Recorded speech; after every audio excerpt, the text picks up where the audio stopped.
Penampilan Ibu Ayu Ting Ting, Umi Kalsum saat main TikTok baru-baru ini jadi bahan gunjingan warganet. Bagaimana tidak, dia memakai banyak perhiasan yang mencolok. Lewat akun TikTok pribadinya, @momayutingkis, tampak Umi Kalsum asyik berjoget di dalam mobilnya. Istri Abdul Razak itu memakai baju dan hijab berwarna hitam polos. Ya salam, tulis Umi Kalsum dikutip dari unggahannya pada Sabtu 6 Mei. Outfit nenek Bilqis ini memang simpel, tapi bukan itu yang jadi perhatian. Dia tampil dengan segambreng perhiasan mentereng yang cukup mencolok mata.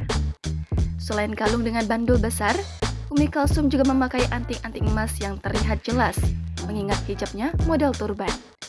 Juga ada gelang dan cincin yang jumlahnya lebih dari satu. Penampilan Umi Kalsum tentu saja mengundang beragam komentar dari warganet. Banyak yang memuji Ayu Ting Ting karena sukses membahagiakan orang tuanya.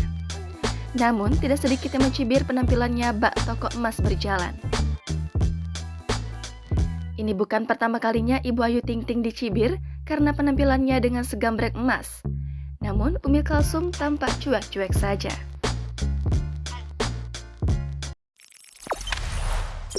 Jangan lupa subscribe, share, komen, dan like ya!